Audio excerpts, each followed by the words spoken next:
شہ سرخیاں۔ بھارت نے لاہور پر حملہ کر دیا، پاکستانی فوج دشمن کے سامنے سیسا پلائی دیوار بن گئی، 800 بھارتی فوجی ہلاک ہو گئے۔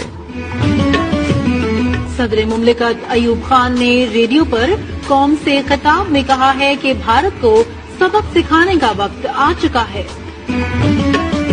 اور پاک بھارت جنگ میں چین نے پاکستان کی حمایت کر دی۔ خبرنامے کا آغاز کرتے ہیں آج کی سب سے اہم اور بڑی خبر سے۔ تو بھارت نے پاکستان پر حملہ کر دیا ہے۔ بھارتی افواج نے بین الاقوامی سرحد کی کھلم کھلا خلاف ورزی کرتے ہوئے رات کی تاریکی میں لاہور پر دھاوا بول دیا ہے، لیکن پاکستان نے اپنا دفاع کرتے ہوئے اب تک 800 بھارتی فوجیوں کو جہنم واصل کر دیا ہے۔ اہم خبر سے آپ کو آگاہ کر رہے ہیں کہ بھارت نے پاکستان پر حملہ کر دیا ہے، لیکن پاکستان نے بھی جوابی وار کیا ہے اور بھارت کے 800 فوجیوں کو جہنم واصل کر دیا ہے۔ بھارتی حملے کے بعد صدر مملکت ایوب خان نے ملک میں ایمرجنسی نافذ کر دی ہے۔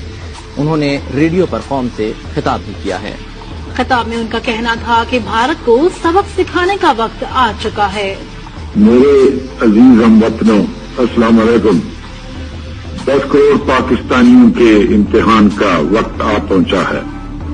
آج صبح سویرے ہندوستانی فوج نے پاکستان کے علاقے پر لاہور کی جانب سے حملہ کیا۔